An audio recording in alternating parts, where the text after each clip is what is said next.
Hello, I'm talking about the new paper Bursting into Life. It's a paper with Sven-Olof Downfeldt, a professor in Sweden, and also Daniel Halvarsson, a postdoctoral student in Sweden.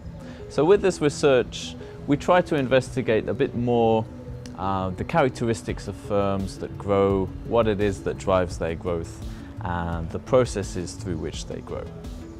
So there's recently been quite a lot of interest in which firms grow, which firms create jobs. Is it the young firms? Is it small firms? From where does this business dynamism come from? And in this paper we investigate more specifically some recent claims that it's young firms rather than small firms that grow.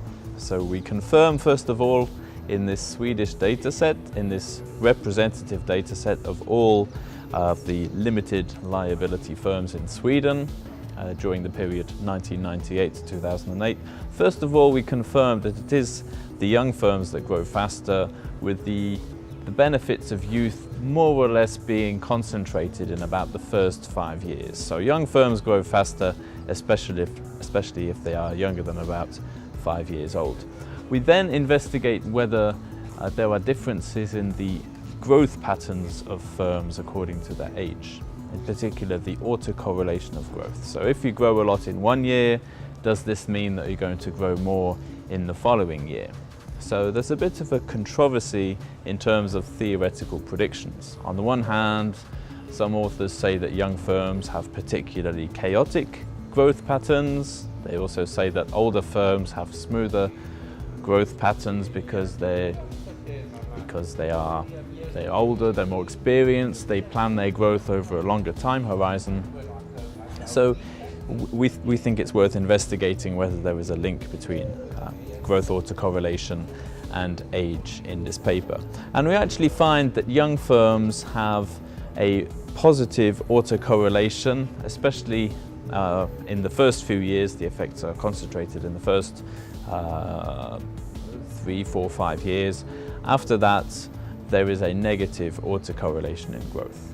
So there's a burst of life, there's a burst of growth for young firms in terms of having higher average growth rates, and also in terms of having more positive persistence. So they're more likely to grow, and also if they grow in one period, they're more likely to continue growing faster in the following period.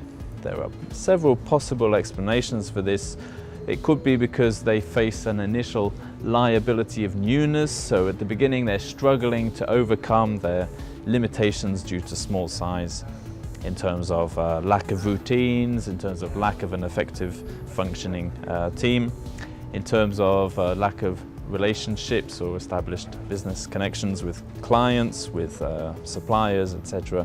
So as they try to overcome these liabilities of small size and these liabilities because they haven't yet achieved an efficient scale of production, it seems that these young firms undergo a burst of growth in the first few years. So growth is higher on average, and also it seems to spill over into the following years.